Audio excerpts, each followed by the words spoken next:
जय जय राम श्री राम जय राम जय जय राम श्री राम जय राम जय जय राम श्री राम जय राम जय जय राम श्री राम जय राम जय जय राम श्री राम जय राम जय जय राम श्री राम जय राम जय जय राम श्री राम जय राम जय जय राम श्री राम जय राम जय जय राम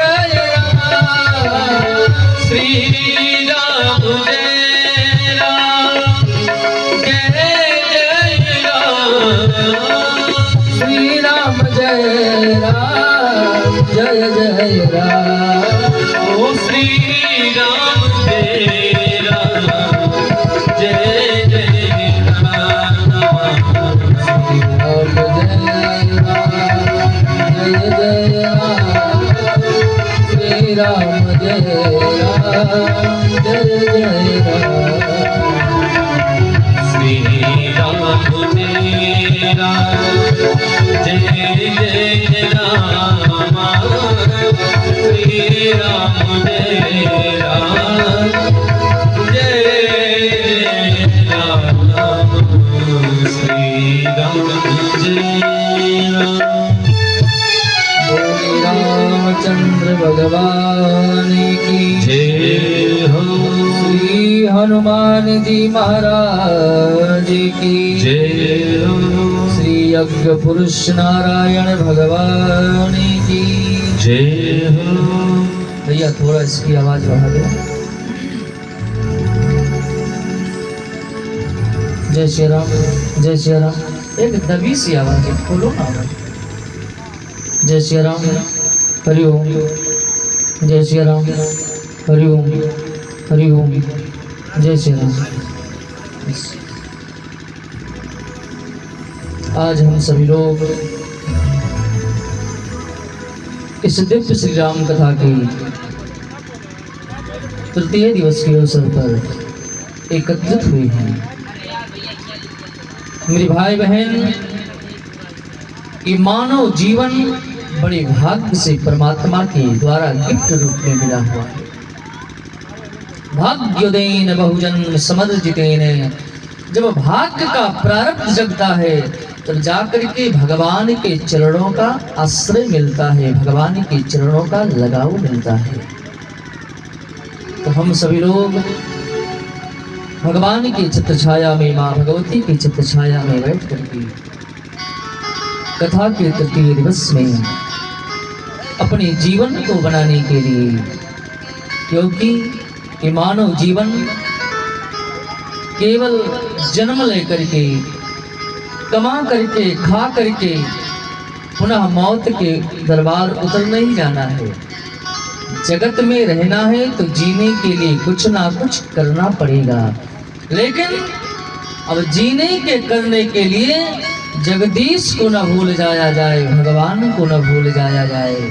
इसलिए संत महापुरुष कहते हैं, जब जब समय मिले तब तब हरि को याद करो, भगवान को याद करो।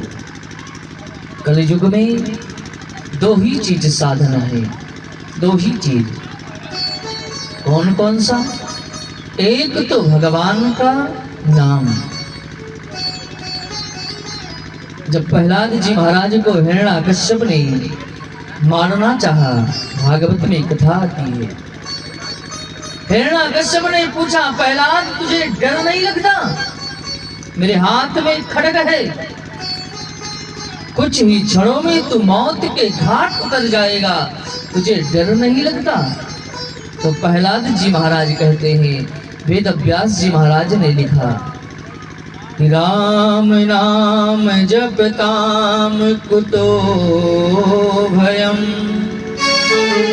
पिताजी, राम नाम जपने वाले को कोई भय नहीं होता, क्योंकि उसके साथ में ठाकुर जी रहते हैं, उसके साथ में राघव जी रहते हैं। तू अकेला नहीं प्यारे, राम तेरे साथ में है। केवल हम राम जी के चरणों में, राम जी के मार्ग पर चलकर तो देखें। तुलसी बाबा भी यही कहते हैं क्या, कि कल युग केवल नाम आधारा, सुमिर सुमिर नर उतर ही पाया।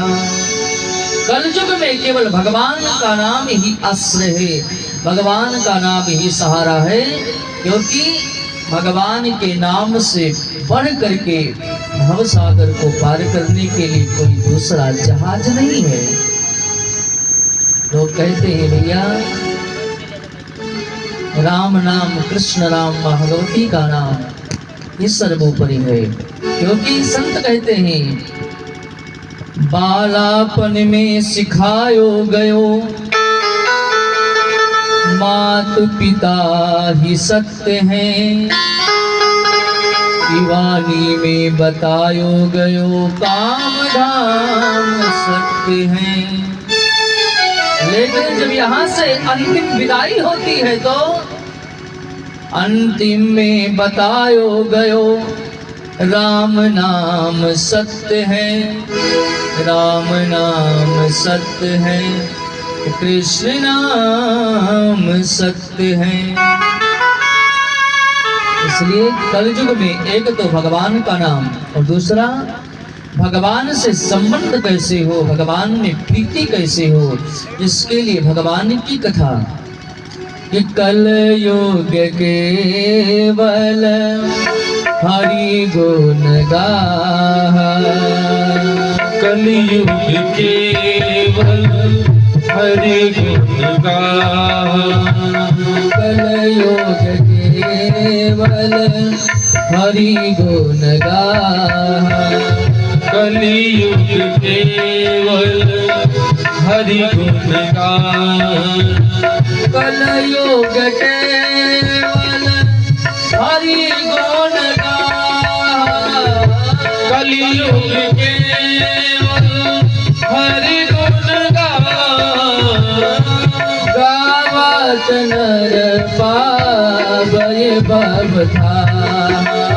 ओ गावत नर पावै भवधाम, गावत नर पावै भवधाम, गावत नर पावै भवधाम, गावत नर पावै भवधाम, पावै भवधाम। एक तो भगवान की कथा गा करके, सुन करके, पढ़ करके इस जीवन का कल्याण किया जा सकता है। और ये मानव शरीर बड़े भाग्य से मिला है ना। मानव के अंदर बहुत बल नहीं है, इसलिए भाग्य नहीं कहा गया कि बहुत बलवान है, क्योंकि बलवान सिंह है सबसे।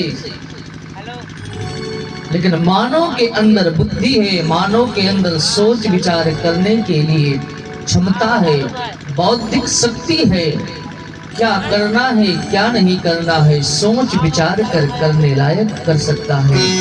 इसलिए मानव शरीर को बड़े भाग्यवान बताया गया।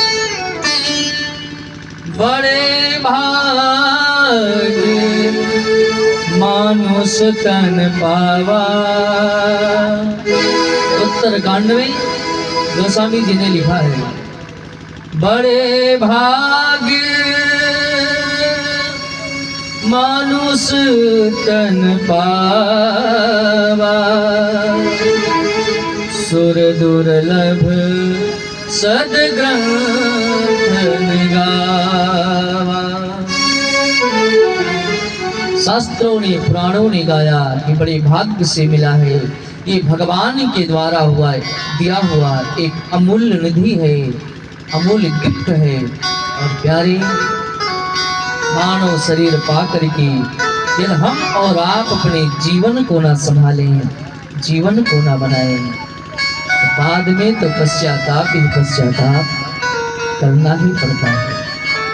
आइए हम सभी अपने उसी जीवन को संभालने के लिए चलें, कल की कथा में प्रवेश करें। तुलसी बाबा लिखते हैं, भगवान शिव मैया सती के साथ में कैलाश के शिखर पर पहुंचे। भगवान शिव ने अपने अंतरात्मा में संकल्प कर लिया था कि सती, तूने मेरी अम्बा रानी भगवती जानकी का स्वरूप बनाया, मेरे राघव के साथ तुमने छल किया, इसलिए यही तन भेंट सती अब नहीं। अब सती तू मुझे पति के रूप में नहीं पा सकती, इसलिए कैलाश के शिखर पर भोलेनाथ पहुंचे तो वहां पर भगवान शिव ने अपने जटा को बांधा, अपने शरीर पर चिता भस्म को लगाया और बट वृक्ष के नीचे एक सुंदर आसन लगा करके ध्यानस्थ में बैठ गए। तुलसी बाबा लिखते हैं, तुलसी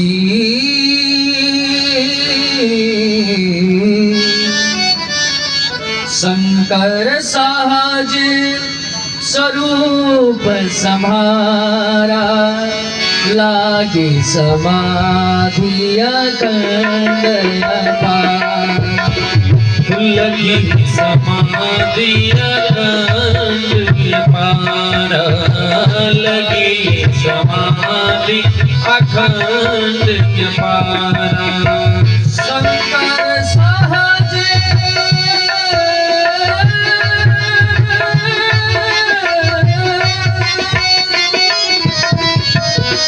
शंकर सहज स्वरूप समारा, लागी समाधि अखंड अपार। ओ लगी समाधि अखंड अपार, लागी समाधि अखंड अपार।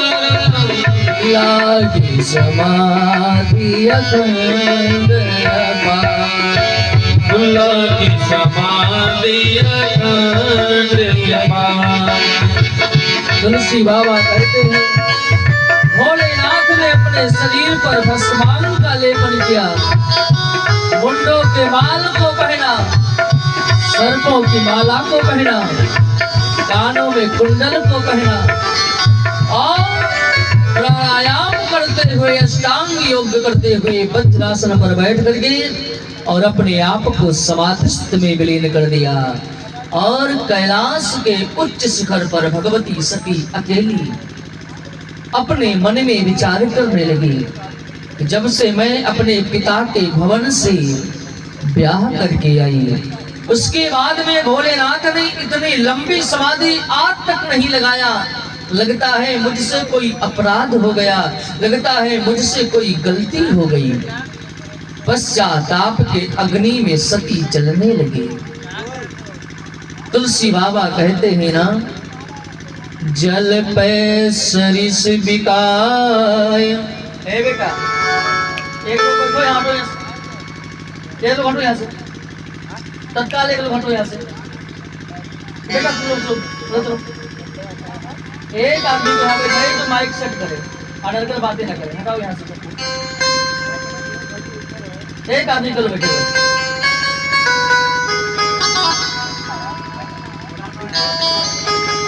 बोली रामचंद्र भगवान की जय हो। तो मैं आप लोगों से निवेदन कर रहा था, माँ सती अपने मन में विचार करने लगी कि जब से मैं अपने पिता के भवन से ब्याह करके आई हूँ, तब से आज तक शिव ने इतनी लंबी समाधि कभी नहीं लगाया। लगता है मुझसे कोई अपराध हो गया, मुझसे कोई त्रुटि हो गई, कोई गलती हो गई। सती अपने मन में दुखी रहने लगी।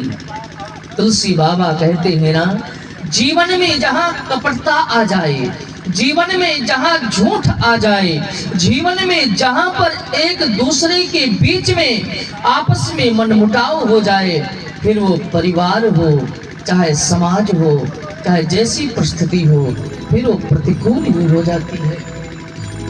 भाई भाई के अंदर मनमुटाव हो जाए, पिता पुत्र के अंदर कपट आ जाए, सास बहू के अंदर कपट आ जाए, तो वो जीवन नरक के समान हो जाता है।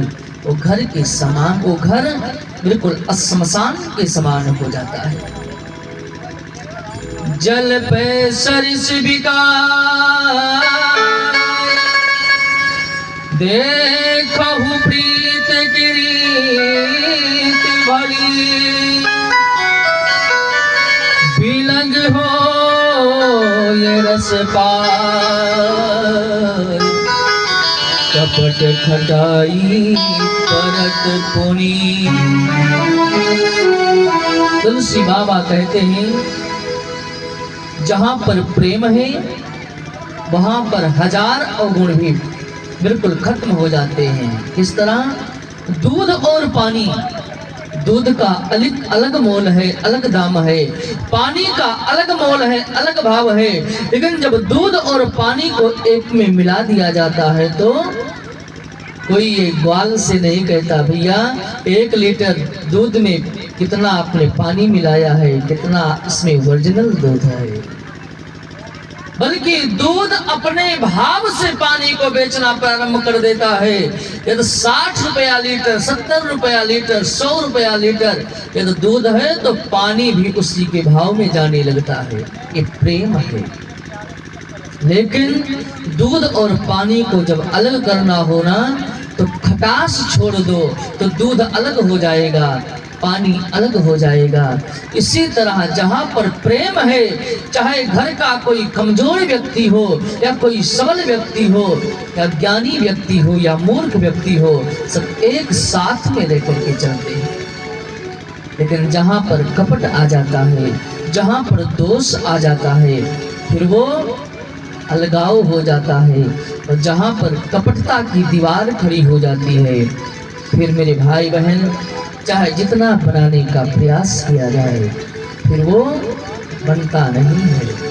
रहीम साहब ने तो कहा है, रही मन धागा प्रेम का,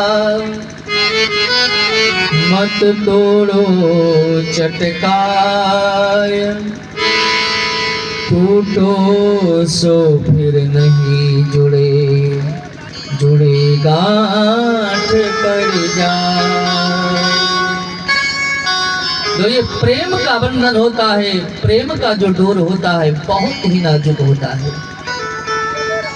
इसलिए प्यारे, चाहे पति पत्नी का प्रेम हो, भाई भाई का प्रेम हो, पिता पुत्र का प्रेम हो, सास बहू का प्रेम हो, समाज का प्रेम हो, पड़ोसी का प्रेम हो, रामचंद्रमानस कहती है कपट आने पर सती यदि का जीवन बर्बाद हो सकता है तो हमारे आप का जीवन कपट आने पर क्या हाल होगा। इसलिए रामायण कहती है कि जीवन में कपट नहीं आना चाहिए, जीवन में सच्चाई होना चाहिए। लेकिन प्यारे, आज का समय केवल कपटता का ही तो चल रहा है। घर में किससे कितना छिपा लिया जाए, घर में किससे कितना दुराव बना लिया जाए। पहले का समय था कि लोग भोजन करते थे घर में ना, तो एक रसोई में सब साथ में बैठकर भोजन करते थे। लेकिन आज जितने लोग हैं उतनी थालियां अलग अलग बन करके जा रही हैं। और शास्त्र कहते हैं मेरे भाई बहन, साथ में भोजन करने से परिवार में प्रेम बढ़ता है। परिवार में प्रेम चाहिए तो साथ में भोजन करिए। समाज में प्रेम चाहिए, समाज में अपनत्व चाहिए तो समाज में आपस में बैठ करके सत्संग करिए, समाज में बैठ करके कीर्तन करिए। कहने में शर्म आता है मेरे भाई बहन, हम इतने पीछे क्यों हैं? जो लोग गुजरात गए होंगे, राजस्थान गए होंगे, उनको पता होगा वहां पर शाम के समय माताएं बहनें पुरुष वर्ग अपने हर एक कार्य से विराम दे करके 1 घंटा भगवान के चरणों में बैठ करके भगवान का भजन करते हैं, कीर्तन करते हैं, एक दूसरे के सुख दुख को कहते सुनते हैं, उसका निराकरण करते हैं। इसलिए आज वो हमसे बहुत आगे हैं। और हम और आप जहां पर एकत्रित होते हैं, केवल एक दूसरे को नीचता दिखाने की बात करते हैं। कैसे किसको मिटा दिया जाए, कैसे किसको उलझा दिया जाए, कैसे किसको फंसा दिया जाए। इसीलिए आज हमारी बुद्धि बहुत संकीर्ण हो गई है, हम बहुत पीछे जा रहे हैं। सती मैया कैलाश के शिखर पर अकेले निवास करती है, विलाप करती है, रोती है। जिसका पति रुष्ट हो गया हो, नारी के जीवन में पति परमेश्वर है, पति ही भगवान है। लेकिन साहब आजकल पतियों की क्या दुर्दशा हो रही है, आप लोग देख रहे हैं। किसी को प्लास्टिक के डिब्बे में भर दिया जा रहा है, किसी को फांसी लगाकर लटकवा दिया जा रहा है। ऐसे नारियों से सावधान मेरे भाई बहन, ऐसे समाज से सावधान। इस समाज न जाने कहां पर लेकर जाकर के गिराएगा। और अब तो एक से एक घटना सुनने को मिलती है कि जी कब जाता है। अभी तक था कि कोई बच्ची किसी बच्चे के साथ में चली गई, लेकिन अब घर की बुढ़ियाएं भी दूसरे के साथ में, घर ही बर्बाद हो रहा है। प्यारे, राम कथा की समाज में बहुत आवश्यकता है। हम जब तक धर्म से नहीं जुड़ेंगे तब तक हमारे कदम गलत कर्म करने में कभी डरेंगे नहीं। लेकिन जब हम धर्म से जुड़ेंगे, जब हम किसी संत महापुरुष के चरणों से जुड़ेंगे, हम रामायण से जुड़ेंगे, तो हमारे आप के कदम गलत करने से डरेंगे कि हम गलत मार्ग पर जा रहे हैं। शास्त्र ऐसा नहीं, ऐसा कहते हैं। लेकिन प्यारे, आज का समाज इतना कलंकित हो गया है, लेकिन समाज को नहीं, कम से कम अपने आप को तो बचाया जा सकता है। गांव का गांव जल रहा हो, शहर का शहर जल रहा हो, तो प्यारे शहर को बचाने की ताकत नहीं हो सकती, क्षमता नहीं हो सकती। कम से कम अपने घर को तो बचाया जा सकता है, अपने आप को तो बचाया जा सकता है।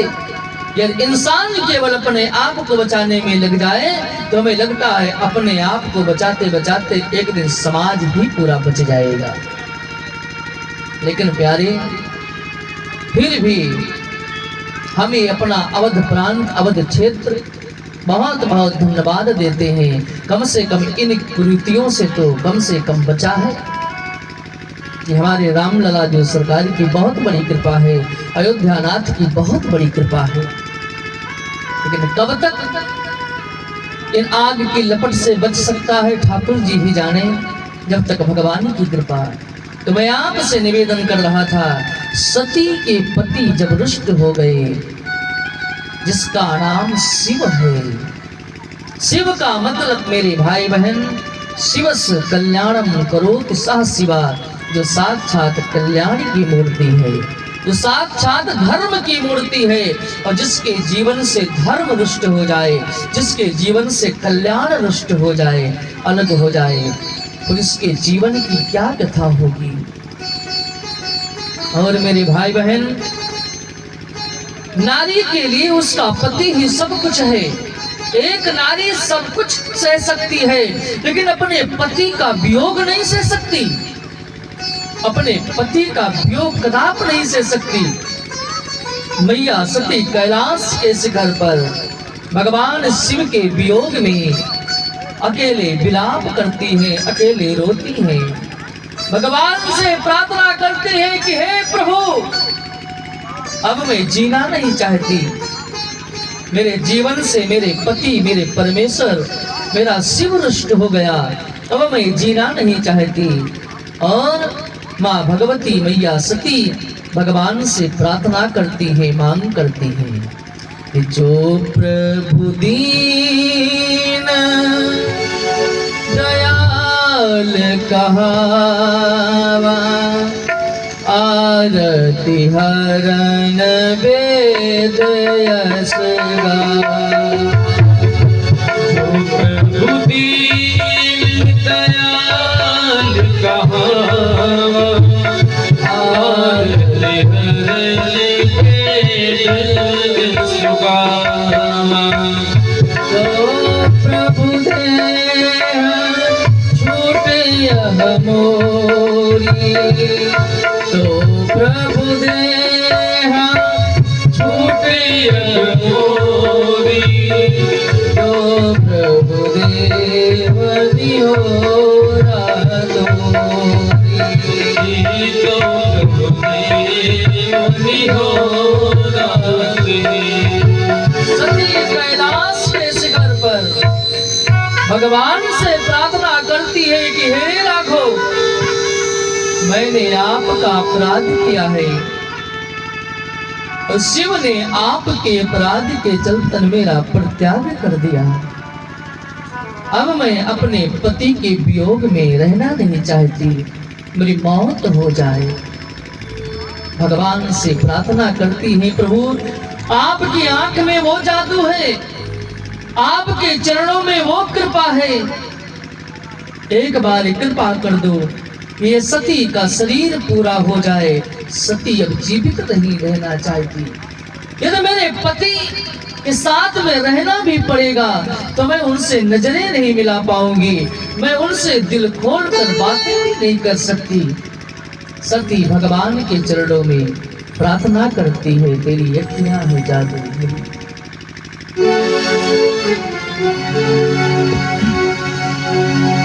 तेरी अखियां हैं जादू भरी, बिहारी मैं तो कब से खड़ी। तेरी अखियां हैं जादू भरी, बिहारी मैं तो कब से खड़ी। तेरी अखियां हैं जादू भरी, बिहारी मैं तो कब से खड़ी।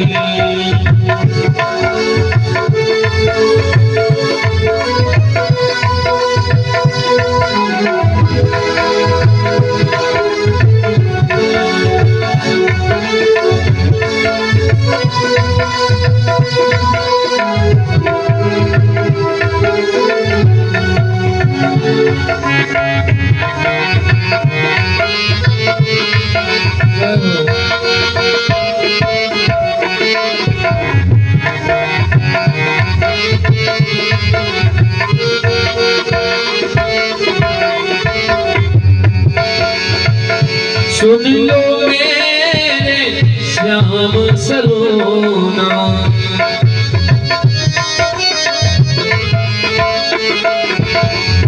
तुमने ही मुझ पे कर दिया टोना।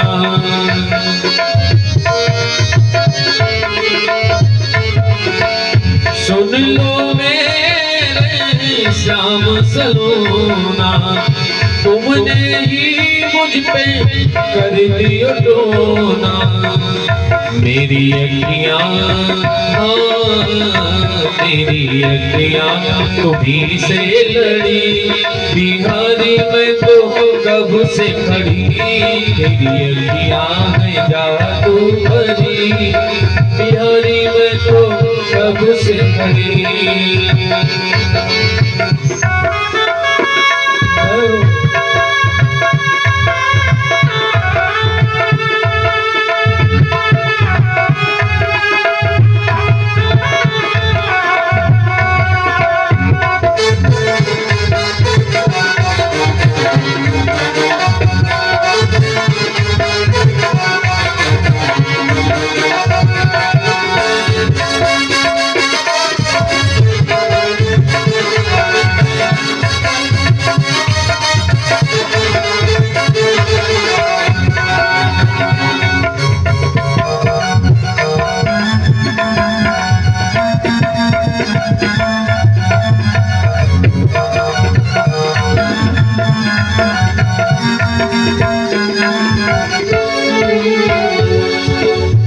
तुम सा ठाकुर और न पाया।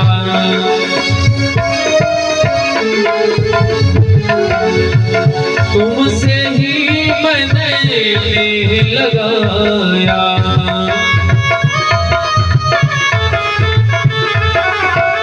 तुम सा ठाकुर और न पाया। तुमसे ही मैंने नेह लगाया। मैं तो तेरे ही द्वारे पड़ी। मैं तो तेरे ही द्वारे पड़ी। बिहारी मैं तो कब से खड़ी। तेरी अखियाँ है जादू भरी। बिहारी मैं तो कब से खड़ी।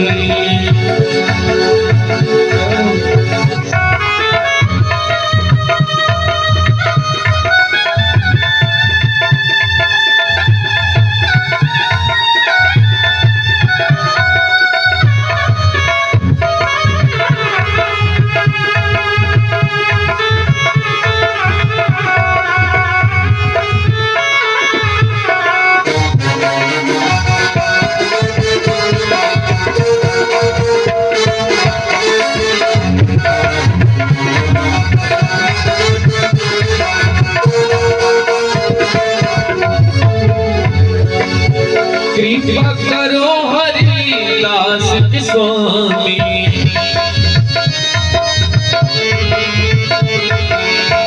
बांके बिहारी अंतर्यामी।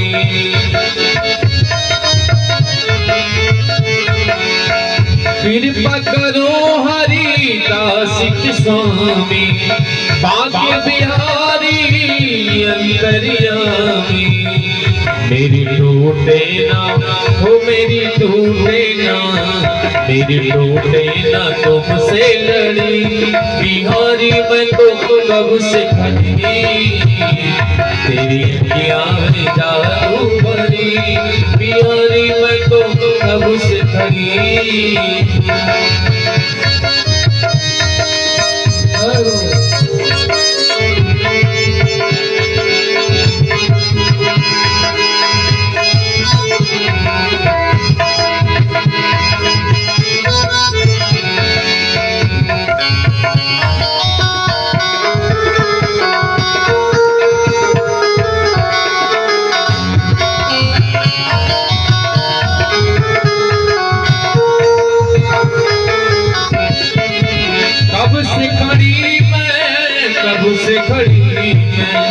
कब से खड़ी मैं कब से खड़ी मैं। तेरी अखियाँ है हाँ तेरी अखियाँ है जादू भरी। बिहारी मैं तो कब से खड़ी। तेरी अखियाँ है जादू भरी। बिहारी मैं तो कब से खड़ी। तेरी अखियाँ है जादू भरी। बिहारी मैं तो कब से खड़ी। हरि बिहारी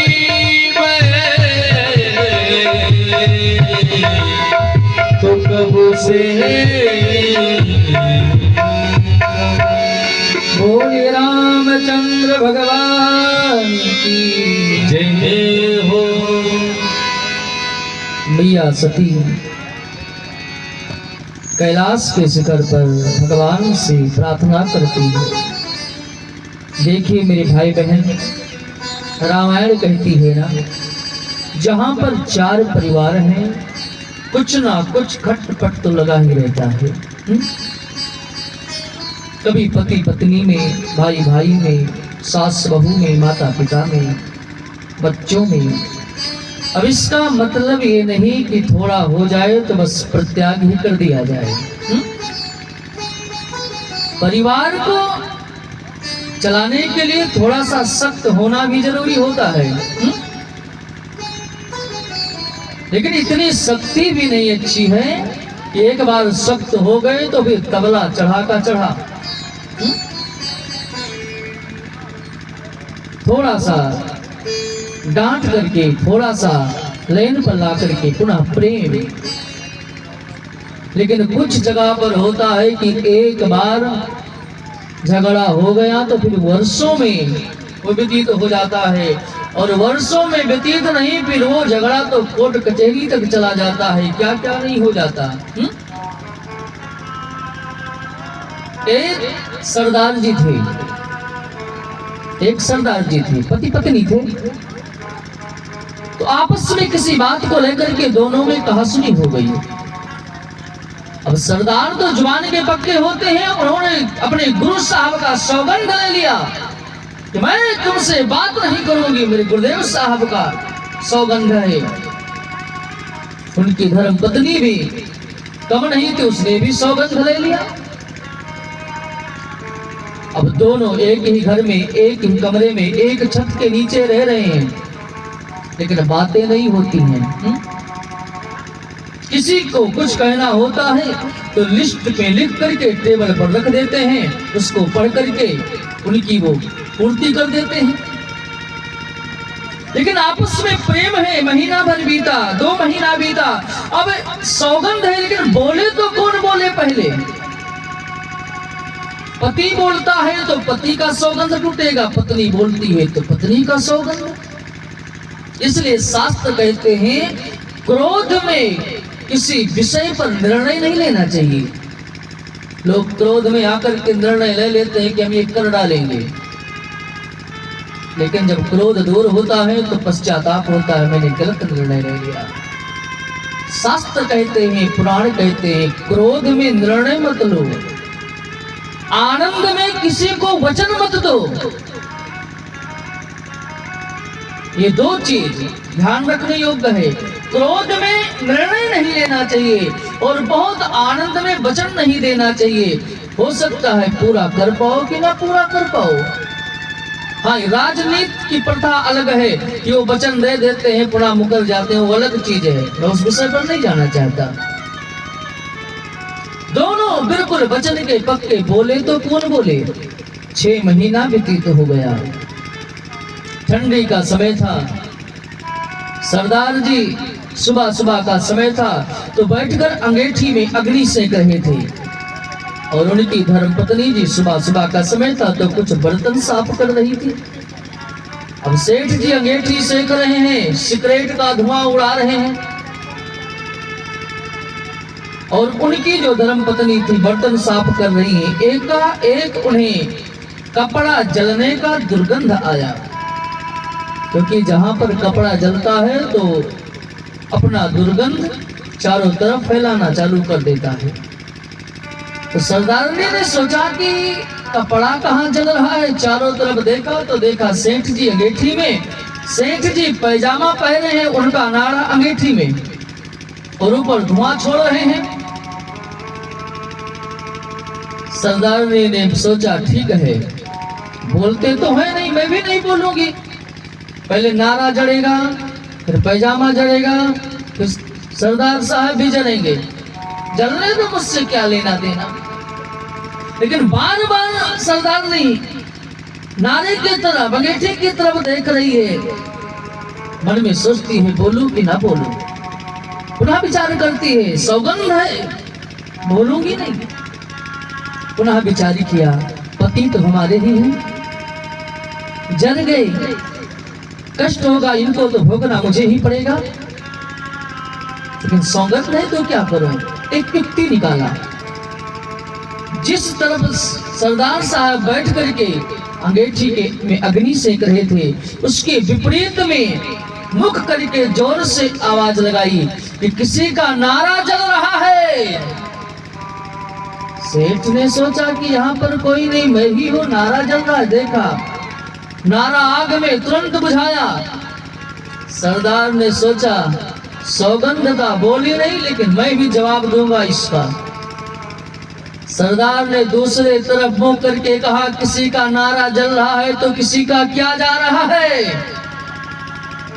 मेरे कहने का मतलब प्रेम है साहब, लेकिन उस प्रेम में सौगंध दीवार बन करके खड़ा है। तो घर में, परिवार में कुछ भी हो, लेकिन इतनी जगह जरूर रखना चाहिए कि जहां पर सॉरी की, माफी की गुंजाइश हो, माफ करने की क्षमता हो। लेकिन आज सती अकेले कैलाश पर भगवान से मांग करती है, प्रभु अब तो आप ही का सहारा है। कथा आती है, नारद जी महाराज आते हैं। नारद जी ने पूछा, मैया कैसी हो? सती और रोने लगी। बेटा नारद, जब से शिव रुष्ट हो गए तब से कैलाश पर मुझसे कोई बातें नहीं करता, तब से मुझसे कोई हाल नहीं पूछता, मेरे दिल की बात को कोई नहीं सुनता, मैं अपने दिल के दर्द को किससे कहूं? नारद बेटा, अब एक ही चीज की मैं जीना नहीं चाहती। नारद ने कहा, मां, मांगने से मौत भी नहीं मिलती, मौत इतनी आसान नहीं है कि मांगने से मिल जाए। लोग कहते हैं मौत बड़ी सस्ती है साहब, लेकिन सबसे महंगी है तो मौत है। यदि मौत सस्ती होती तो आज बात बात में, ऑफिस में मुझे मौत आ जाए, घर में मुझे मौत आ जाए, रसोई में मौत आ जाए, हर बात बात में मौत आ जाए।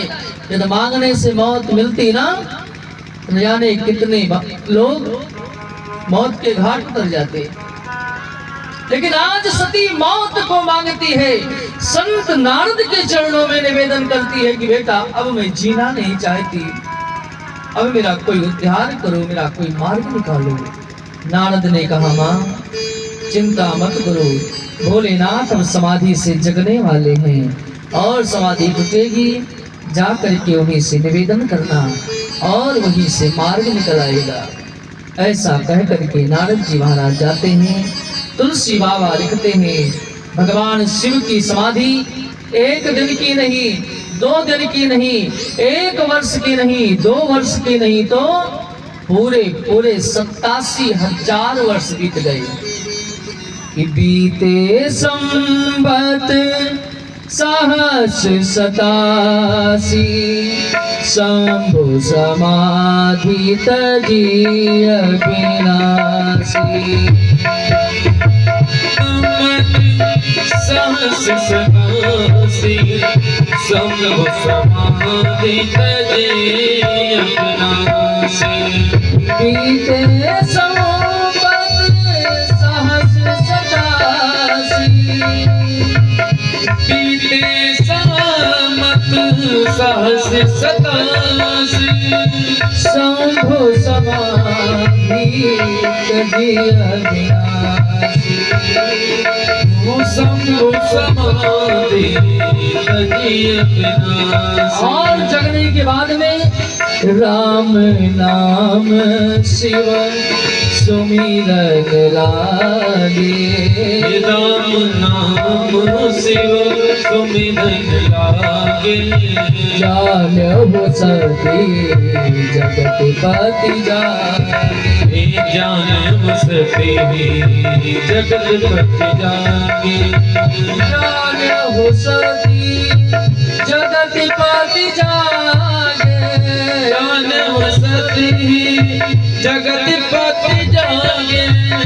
जानो सती जगतपति जागे, जानो सती जगतपति जागे।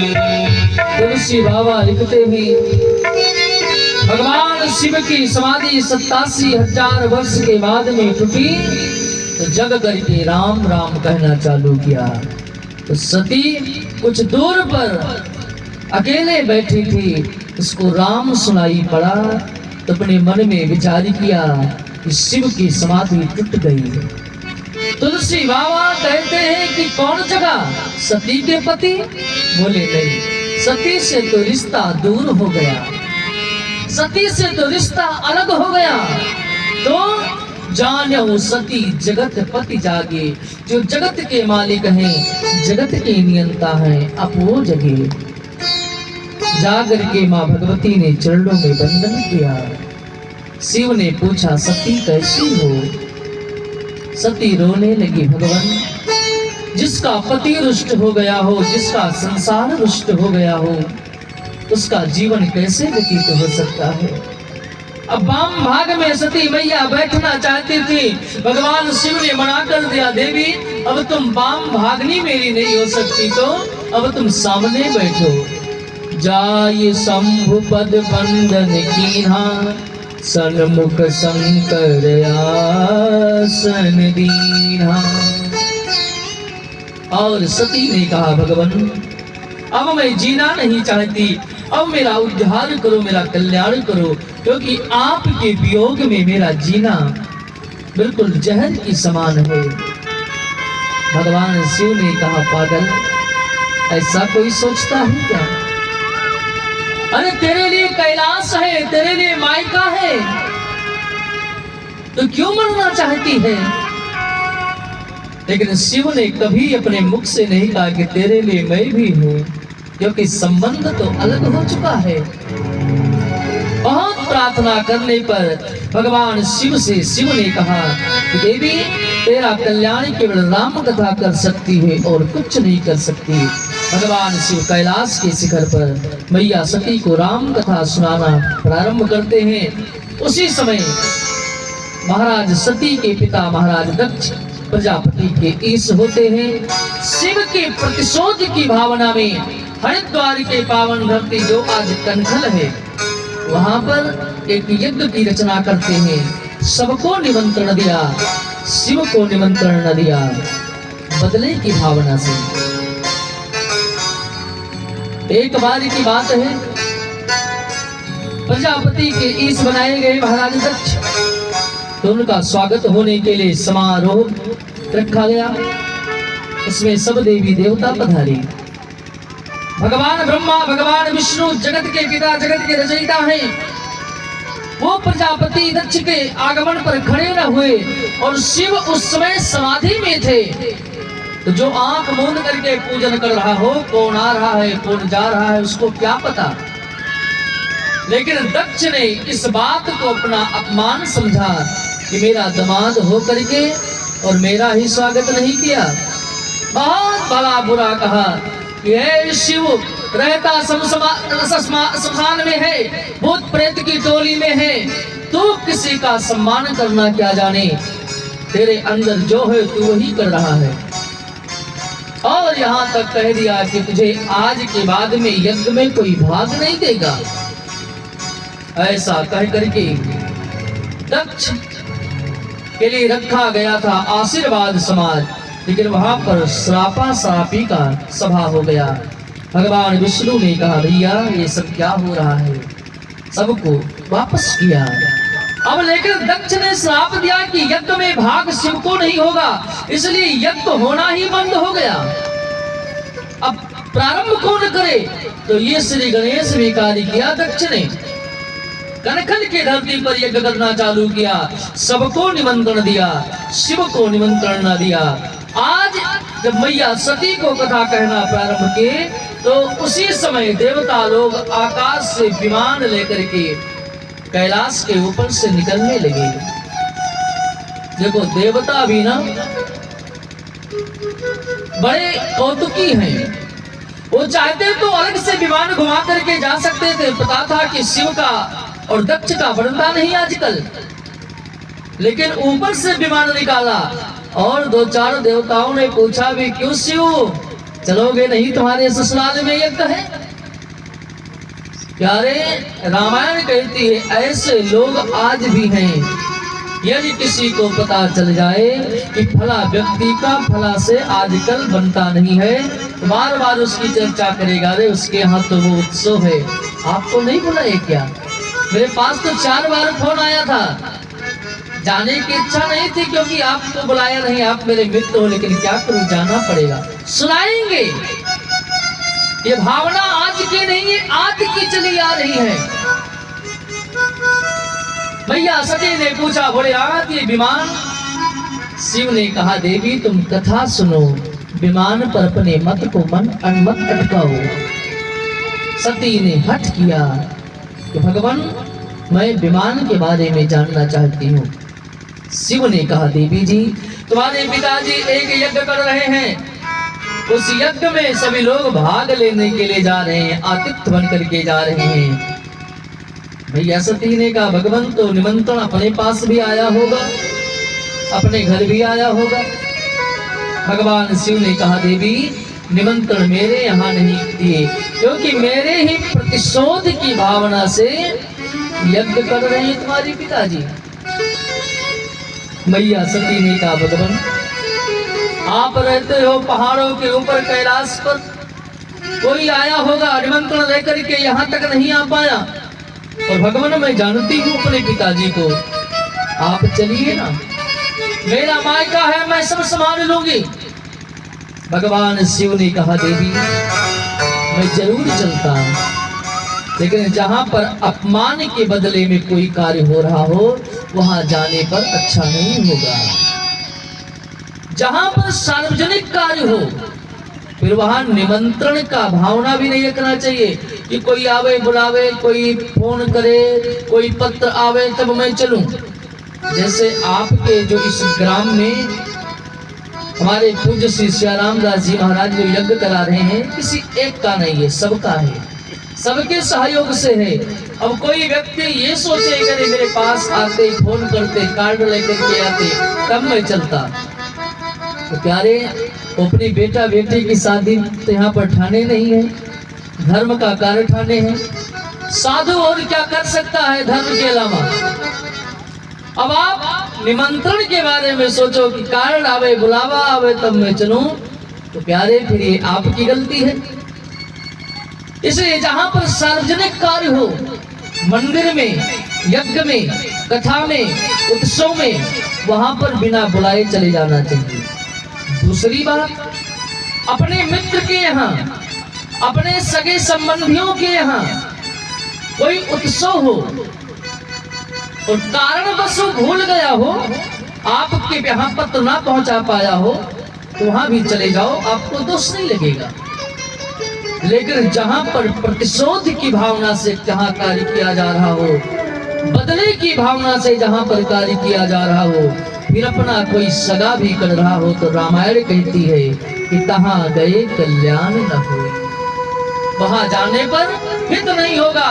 आप चले भी जाओगे तो वहां पर लोग व्यंग की भाषा बोलेंगे, वहां पर आपको लोग अपमान की दृष्टि से देखेंगे। भगवान शिव ने कहा, देवी जी यदि पत्र आया होता तो जरूर चलता, लेकिन पत्र तो आया नहीं। मैया सती ने कहा, भगवान मेरा मायका है, मैं संभाल लूंगी ना, क्योंकि माताओं को अपने मायके पर बड़ा घमंड होता है कि जैसा चाहूंगी वैसा मेरे अनुकूल होगा। भगवान शिव ने कहा, देवी मैं तो जाने वाला नहीं, लेकिन आप मेरी बात माने तो मैं आपको भी जाने नहीं दूंगा। लेकिन सती ने हठ कर लिया। तो भगवान जब से मैं ब्याह करके आई हूं, कभी कभी जाना हो पा रहा है, और भोलेनाथ मैं इस यज्ञ में जाना चाहती हूँ, इसी बहाने बहनों से मुलाकात हो जाएगी, परिवार वालों से मुलाकात हो जाएगी, इसी बहाने कुछ दिन वहां पर रह करके पुनः वापस हो जाऊंगी। शिव जी बहुत समझाते हैं, लेकिन मैया सती ने हठ कर लिया। 4 हठ, जल्दी समझाने से भी नहीं मानता। 4 हठ कौन कौन? एक नारी हठ। यदि नारी ने हट कर लिया कि फला कार्य मुझे करना है सो करना है, मायके में विवाह है तो 5000 की ही साड़ी चाहिए, चाहे कर्जा ला करके पति दे, चाहे जहां से लेकर के आवे तो चाहिए तो चाहिए। एक नारी हट। दूसरा योगी हट। आप गए होंगे तीर्थराज प्रयाग में या अयोध्या बनारस जाते होंगे तो देखते होंगे गर्मी के महीने में बड़े बड़े योगी, बड़े बड़े त्यागी अग्नि के चारों तरफ घेर करके बीच में गर्मी में बैठते हैं, ठंडी में जल के भीतर तपस्या करते हैं। और प्रयाग में आपने देखा होगा भीषण ठंडी थे लेकिन नग्न लोग घूम रहे थे, कि उनका हठ था। एक योगी हट। तीसरा राज्य हट। राजा ने हट कर लिया कि फला राज्य को जीत करके अपने में विलय कर लेना है, चाहे इसके पीछे मुझे बर्बाद हो जाना पड़े। तो राजा उस हठ को पूरा करने के लिए अपने आप को भी न्यौछावर कर देता है, लेकिन कदम पीछे नहीं हटाता। ऐसे तमाम हमारे इतिहास में ऐसे हमारे इतिहास गवाह है। और चौथा बाल हट, छोटे से बालक को मेला लेकर के जाओ, या उसने हट कर लिया कि मुझे फला चीज चाहिए तो चाहिए, फिर आप चाहे जितना समझाइए, चाहे जितना उसको मारिए, चाहे जितना उसको कोसिए, आप जितना समझाओगे उतना ही रोता चला जाएगा, उतना ही मचलता चला जाएगा, क्योंकि वो बाल हट है उसका। एक माता जी थी, छोटे से बालक को लेकर के गई मेला घूमने के लिए। अब मेला में बहुत बड़ा मेला था, उसमें हाथी भी आई थी। उस बालक ने हाथी को देखा, माँ से पूछा माँ ये क्या है? माँ ने कहा बेटा हाथी है। बेटा ने पूछा माँ क्या किया जाता है? माँ ने कहा बेटा इस पर लोग सवारी करते हैं, और जो सवारी करते हैं सो समझ लो राजा महाराजा की तरह होते हैं। फिर तो बेटा ने हट कर लिया, माँ मुझे हाथी ही चाहिए। तो मुझे कहती है ना मैं तेरा राजा बाबू हूँ, राजा बाबू हूँ, तो मैं राजा बाबू हूँ तो मुझे हाथी चाहिए। माँ ने समझाया बेटा हाथी खरीदने की वस्तु नहीं होती, कोई साधारण आदमी हाथी को खरीद नहीं सकता। अब तो बाल हटता उसने हट कर लिया। माँ समझाते समझाते रोने लगी कि मेरी हैसियत नहीं है, मैं हाथी नहीं खरीद सकती। दो चार चाटा भी बालक को लगा दिया, लेकिन बालक और मचलता गया और मचलता गया। एक महात्मा जी जा रहे थे, उस देवी जी को देख करके कहा बहन क्यों छोटे से बालक को मार रही हो? उस माँ ने कहा महाराज मैं क्या करूं, ये छोटा सा बालक मुझसे कह रहा है हाथी खरीदो, और मेरी औकात नहीं है कि मैं हाथी खरीद कर इसको दे पाऊं। उसने एकांत में बुला करके समझाया, कहा छोटा सा बेटा है ना, युक्ति निकालो, बात भी रह जाए और तुम्हारी औकात के हिसाब से काम भी हो जाए। बोले महाराज क्या करूं? बोले एक मिट्टी के हाथी को छोटा सा ला करके दे दो और कहो बेटा तुम छोटे हो तुम्हारी हाथी छोटी है, तुम बड़े होगे तुम्हारी हाथी भी बड़ी होगी उसी समान होगी, और ऐसा समझा दो कि बालक तेरा मान जाएगा। जब बड़ा हो जाएगा तो बुद्धि हो जाएगी कि हाथी सबके बस की बात नहीं है। और माँ ने एक मिट्टी के खिलौने की दुकान से हाथी को लाकर कहा बेटा तू छोटा है ना, इसलिए ये तेरी छोटी हाथी है, जिस दिन तू बड़ा हो जाएगा उस दिन ये हाथी बड़ी हो जाएगी और तू सवारी करना, और ये मेरा राजा बेटा इस पर बैठ कर चलेगा। अब रोता हुआ बेटा हंसने लगा, मुझे हाथी मिल गई, मुझे हाथी मिल गई, मुझे हाथी मिल गई। एक बाल हट, तो ये चार हट युक्ति से निकला जा सकता है साहब, यहाँ पर जबरदस्ती नहीं हो सकता। मैया सती ने कहा भोलेनाथ मैं अपने मायके पर जाऊंगी। भगवान शिव ने कहा देवी ये तुम जाना चाहती हो तो जाओ, इसमें मैं क्या कर सकता हूँ। कुछ गणों को साथ में दिया, लेकिन भगवान शिव तो जानते हैं कि आज सती जाएगी, पुनः वापस होने वाली नहीं है। सती मैया चलती हैं, कैलाश के शिखर पर भूत रावण भोलेनाथ खड़े हो गए। मैया सती कुछ दूर पर जाती है, भोलेनाथ ने आवाज लगाई सती मत जाओ मत जाओ। सती वापस चली जाती है, कहती है भगवान आप भी चलो ना मेरे साथ में। पुनः सती चली जाती है। आज कैलाश के शिखर पर भोलेनाथ ने रोना प्रारंभ कर दिया, क्योंकि पता है सती जाएगी जरूर, वापस आने वाली नहीं है। गणों को कहा जाओ सती का ध्यान रखना, उसकी हर तरह से सुरक्षा करना। गणों के साथ में मैया सती पहुंचती हैं कनखल की धरती पर, हरिद्वार की धरती पर। सबसे पहले पिता मिला, महाराज दक्ष मिले। महाराज दक्ष ने सती को देख करके मानो आंख बबूला हो गए। तो मैंने निमंत्रण नहीं दिया फिर भी आ गई। सबको मना कर रखा है कि शिव और सती आ जाए, कोई बात नहीं करेगा। शिव तो आएगा नहीं, लेकिन सती यदि आ जाती है तो सती से भी कोई बात नहीं करेगा, क्योंकि अब सती मेरी बेटी नहीं वो शिव की पत्नी हो गई। आज जब सती को देखा दक्ष ने तो अपने मुख को फेर करके क्रोध के मारे अलग चला गया। सती अपने मन में विचार करने लगी कि जो शिव ने कहा था ठीक ही कहा था कि तहां गए कल्याण न हो, लेकिन कम से कम आई हूं तो चल करके अंदर में भवन में मां से मिल लूं, क्योंकि मां मां होती है, मां मां होती है। सती चलती है घर के अंदर, मां से पहले उसकी बहनें मिलती हैं। तो तुलसी बाबा लिखते हैं वो बहनें मिली तो जो सती का आदर करती थी, सम्मान करती थी, प्रतिदिन सती के लिए पलक पावड़े बिछा करके रखती थी, आज वही सती से व्यंग करती हैं। सती, तुझे तो पिताजी ने निमंत्रण नहीं दिया लेकिन तू आ गई। एक कहती है सती ये बता, तेरा पति तो निर्वस्त्र रहता था, कभी वस्त्र की व्यवस्था किया कि नहीं। तीसरी कहती है सती तू ये बता, तेरा पति तो श्मशान में रहता था, घर की व्यवस्था किया कि नहीं।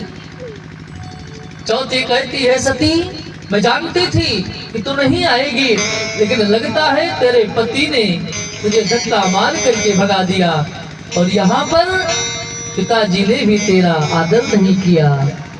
तुलसी बाबा लिखते हैं कि भगनी मिली बहु